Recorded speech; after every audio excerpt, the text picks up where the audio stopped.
A degreeless, backgroundless nobody like you will forever be nothing but trash, just a stepping stone for my brilliance. This blueprint will catapult me to the top tonight, and as for you, get out on the streets and beg." The arrogant shout of the creative director tore through the office space, followed by a portfolio of sketches thrown straight into the trash can, accompanied by the mocking laughter of architects boasting international degrees. They looked at the young man, who was silently picking up each scrap of paper, with contemptuous eyes, treating him like a cheap apprentice born only to fetch coffee and serve them. They smugly believed that power and money could strip away the mind of a genius, completely unaware that their act of trampling on that young man's dignity today would be the spark to burn down the entire kingdom of prestige they had painstakingly built. The theatrical display of treachery and snobbery will be unmasked tonight.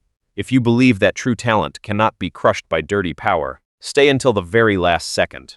The shocking plot twist in the final minutes will make you realize. He who chooses to steal intellect to climb high will always reap a permanent downfall. The story begins at the headquarters of Vertex Design, a prestigious architectural conglomerate and a proud symbol of the construction industry's elite. Right now, the entire corporation is in a frenzy, pouring all its resources and internationally elite minds into bidding for the government's $3 billion Heritage Metropolis project. Amidst an office space flooded with gleaming neon lights, majestic scale models, certificates of honor from Europe, and massive egos that are always haughty, Leo appears as a solitary silent dot, a complete outcast, bearing the title of Apprentice. His actual position here is no different from a low-level errand boy or an unpaid servant. His daily routine repeats monotonously and humiliatingly, fetching hot cups of coffee to the main architect's desks, standing with dozens of thick documents by the humming photocopier, cleaning up piles of scrap paper in the model room, or enduring unreasonable scoldings from those relying on their foreign degrees. He always wears an old ash-gray uniform, frayed at the hem, working silently from before dawn until long after the streetlights come on, without a single complaint or a gaze of resentment. However, behind that lowly, enduring, and somewhat resigned exterior lies an earth-shattering secret that no one in Vertex Design could ever suspect. Leo is the sole disciple, the only successor chosen and forged by Chief Architect Lawrence, a living legend, an immortal monument of the global architectural world, who decided to go into seclusion, hiding from the media's spotlight for the past 10 years. Lawrence's entire groundbreaking spatial mindset, his liberal strokes resembling dancing dragons and phoenixes yet accurate and scientific down to the millimeter, have been fully and perfectly absorbed by Leo, night after night when the greats of the corporation have left to enjoy their lavish lives. When the vast office has turned off its lights, leaving only the dim glow from a small desk lamp in the engineering corner, Leo truly gets to be himself. He quietly sits back, opens blank pages, and manually sketches out complex multi-tier urban structures and peak heritage planning solutions, things that those architects with study-abroad labels and flashy degrees could never even dream of conceptualizing. He accepts the humiliation, accepts hiding in the dark corner not out of cowardice or insecurity, but because he always carves into his heart the strict yet expectation-filled advice of his master Lawrence from years ago. True talent, my son, is like a precious gemstone. It must be polished in solitude, going through years of training in silence and darkness to accumulate enough maturity before it bursts open and shines proudly under the sun. Be patient, your time will come. It is this ironclad belief and the invaluable spiritual legacy of his master that became a solid shield, protecting Leo's soul from daily insults, helping him silently accumulate strength, waiting for the day the genius fire within him ignites and burns away all the hypocrisy around him. The suffocating frustration begins when the deadline to submit the blueprints to the Government Appraisal Council hits the final 24-hour countdown. The creative director of Vertex Design is completely helpless and out of ideas. In his frenzy, he accidentally finds the genius sketch crumpled in the trash bin under Leo's desk. Realizing this is a masterpiece that can save his seat of power, he immediately uses technology to erase Leo's signature, replaces it with his own name, and claims the credit with the corporation. The next morning, when Leo sees his brainchild sitting proudly on the big screen under someone else's name, he straightforwardly steps up to question the director in the middle of the office. But he does not expect that his integrity would trigger a ruthlessly and shamelessly cruel public humiliation. The director shows no remorse. He looks Leo up and down, then bursts into a maniacal laugh, a laugh full of contempt echoing throughout the workspace. What did you say? This drawing is yours? Ha ha ha! Come over here, guys, and look at this beggar daydreaming in broad daylight, immediately. The architects holding international degrees gang up surrounding Leo. The director, holding a cup of hot coffee, casually throws it straight onto the chest of Leo's frayed uniform. The scalding water seeps through the thin fabric, turning a patch of skin bright red. But that physical pain is nothing compared to the humiliation when the director throws the portfolio right at his face. Look at your filthy, poverty-stinking appearance. Do you think a guy who only knows how to clean and photocopy all day has the right to touch this $3 billion project? A single stroke of my pen is worth your entire life of labor. He flips the narrative, boldly slandering Leo in front of all the staff. This piece of trash, out of greed for money, sneaked into my office to steal classified documents, and now shamelessly claims them as his own.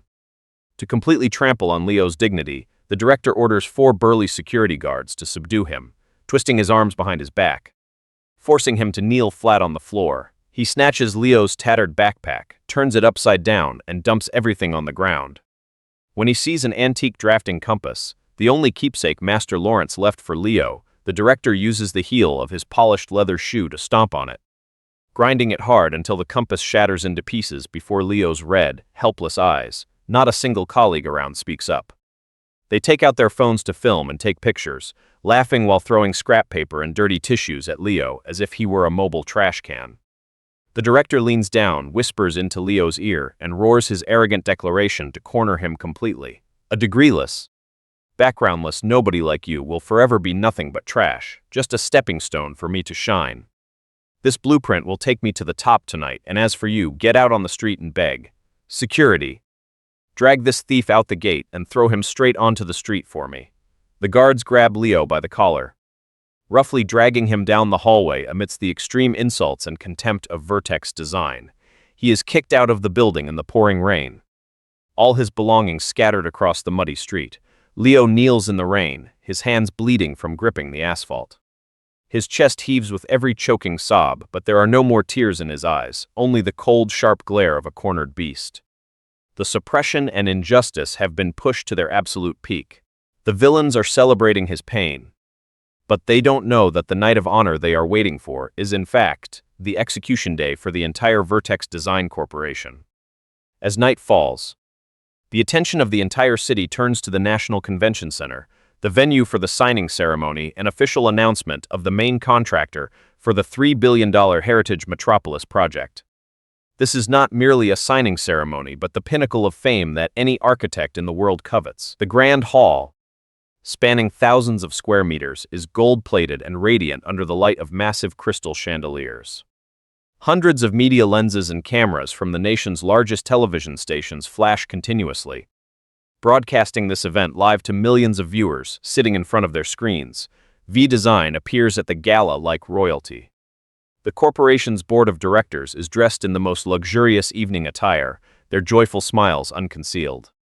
Standing at the center of all attention is the treacherous creative director, wearing a high-end tailored suit from Italy, his hair slicked back and glossy, holding an expensive glass of champagne. He struts between the tables of the ultra-rich and officials to receive sky-high praises. The architects who joined in humiliating Leo this afternoon are now surrounding him, flattering him as a savior god. A genius of the century who has allowed Vertex Design to lay hands on the lucrative $3 billion pie. When the loudspeakers announce him, the director arrogantly steps onto the podium of honor amidst thunderous applause. He stands before the microphone, head held high, eyes filled with vanity and disdain. He begins his 20-minute presentation on the genius design, the very thing he cowardly scavenged from Leo's trash can. Ladies and gentlemen, architecture is not for the masses and certainly not for the mediocre. This Heritage Metropolis design is the crystallization of a genius mind, a world-class intellect that I have exhausted my brain power on for months. I have used these golden hands to correct mistakes, creating a natural light-catching dome structure that no inferior mind could ever imagine. Vertex Design is proud to have me, and I am proud to bring this masterpiece to the country. Below the stage, investors nod in approval, preparing massive capital flows to pour into the project. The corporate board laughs gleefully. The treacherous director slowly picks up a gold fountain pen, preparing to sign the bidding document before the eyes of the entire nation. He smugly thinks that the poor apprentice he splashed with coffee, dragged away by security, and tossed onto the street this afternoon is probably crying pathetically in some dark corner right now. He believes he has buried the truth alive, using his power to turn someone else's intellect into his own throne. But right at the moment the golden pen touches the paper, a loud bang echoes out. The giant oak double doors of the convention hall are suddenly and violently kicked open from the outside. An oppressive, majestic atmosphere floods the room, making all the guests flinch and turn around. The National Security Special Agents and the Supreme Inspection Delegation of the National Appraisal Council march in with decisive steps, the sound of their shoes striking the stone floor ringing out with dry, cold echoes. And what shocks the entire hall, from the Vertex design board to the director standing on the podium, to the point of heart-stopping breathlessness. The person walking at the very center of that powerful delegation in an elegantly tailored black suit, his hair swept up nobly, radiating a supreme majestic aura that overwhelms everyone present, is Leo, no longer the apprentice in a frayed uniform reeking of smoke and dust, no longer the child whose keepsake was crushed, kneeling in the muddy puddle this afternoon. Leo appears like a true king, returning to reclaim his kingdom. Seeing Leo, cold sweat breaks out on the director's forehead. He stammers, about to roar for security. "This thieving piece of trash! How dare you sneak in here? Security, throw him out!" Before his words can fully form, the Deputy Minister of Construction steps forward and snatches the microphone right out of the director's hand. His voice, forged in iron, echoes through the convention center's sound system, shattering all of Vertex Design's illusions. "All security forces, stand down. On behalf of the National Appraisal Council and the government, I declare immediate halt to the signing ceremony. Revoke all bidding qualifications of the Vertex Design Corporation and seal all project documents for acts of fraud, misappropriation of intellectual property, and humiliation of a national talent." The entire hall explodes in horrified uproar. The podium of honor that the director just stepped onto to receive fake praises has, in an instant, turned into a blazing guillotine, ready to execute the entire honor and careers of the treacherous. In the middle of the podium of honor, the creative director stands frozen, his knees beginning to tremble violently beneath his expensive tailored suit pants. His slicked, polished face, which just a minute ago was haughty and arrogant, is now ashen without a drop of blood. He stammers, cold sweat pouring like a bath, smearing his makeup, desperately clutching the edges of the wooden podium to keep his body from collapsing. "Deputy Minister, sir, there is a mistake. There must be a massive mistake here. This design is entirely the crystallization of my own intellect. I drew it myself. That apprentice trash is just a thief. I personally kicked him out of the company this afternoon for stealing classified documents." "Shut your mouth, you treacherous thief!" A booming shout like thunder suddenly erupts from behind the government delegation, cutting off his cowardly denial. The entire hall is shaken once again as they see Chief Architect Lawrence, a living legend, an immortal monument of the global architectural world, who has been in seclusion for 10 years, slowly step out from the VIP delegates' room. He is dressed in a majestic classic suit, his eyes as sharp as two daggers, stabbing straight at the cowering director on the stage. Lawrence walks up, stands right next to Leo, places a deeply respectful hand on the young man's straight shoulders, and loudly declares before hundreds of live broadcasting media lenses, "You dare take the drawing of the only successor, the sole disciple that I, Lawrence, have personally forged for a lifetime to deceive the government, to deceive the people. The reason this blueprint has a multi-tier natural light dome structure and a suspended anti-earthquake core system is because I myself stayed awake for hundreds of nights to pass those secrets down to Leo. A fraud in name only, who only knows how to buy degrees with money like you. Do you even know how the pressure distribution principles of the pillars in this drawing work to shamelessly claim it as your own?" The declaration from the legendary Lawrence strikes the hall like a lightning bolt, shattering Vertex Design's last glimmer of fragile hope. The architects bearing international degrees, the ones who this afternoon laughed, joined in throwing coffee and dirty tissues, and humiliated Leo, are now pale-faced, shaking like leaves below the stage, not giving the fake architect another second to breathe. Leo steps straight onto the podium of honor. He doesn't even bother looking at the director cowering in the corner like a guilty beast. With the calm, confident demeanor of a true master, Leo touches the central computing screen of the hall.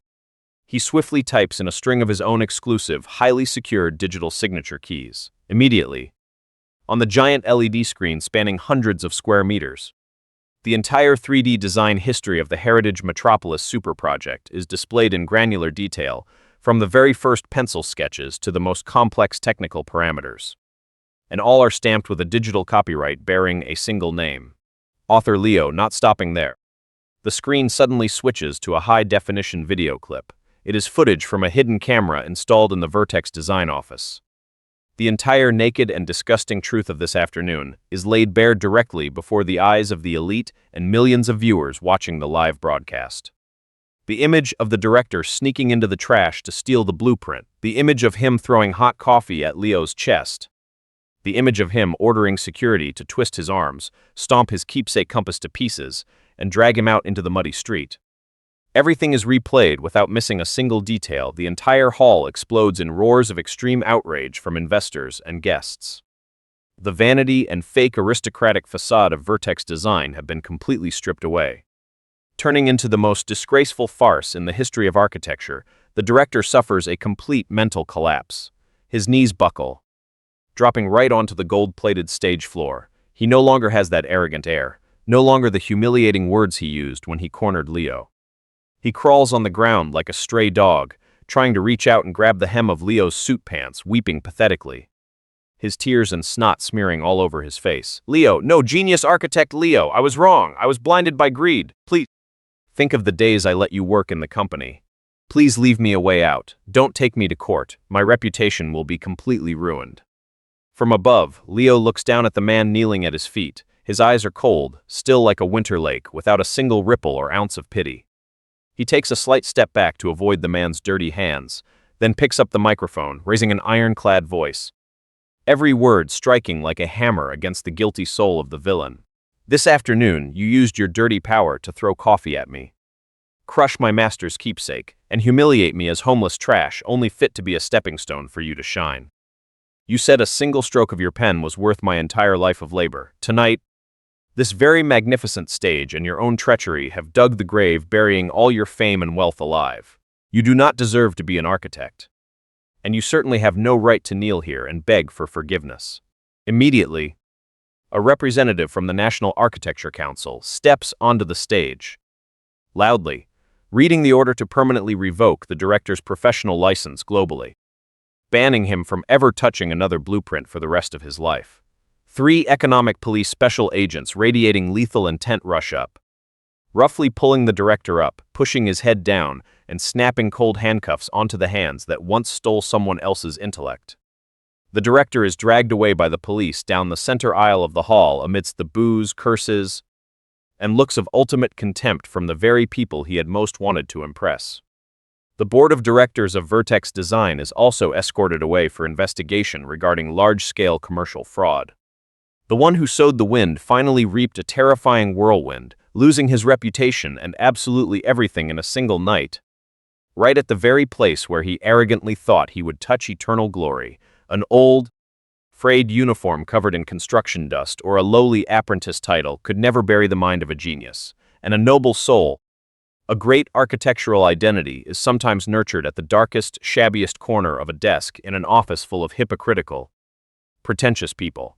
The true value of a person never lies in the number of flashy degrees brought back from abroad, nor in the seat of power or the luxurious high-class status they deliberately show off, but is affirmed by true capability, self-respect, and ultimate integrity in creative labor. The treacherous creative director of Vertex Design arrogantly thought that power, money, and humiliating slaps could crush the self-respect of the underdog, that he could turn stolen intellect into his own eternal throne.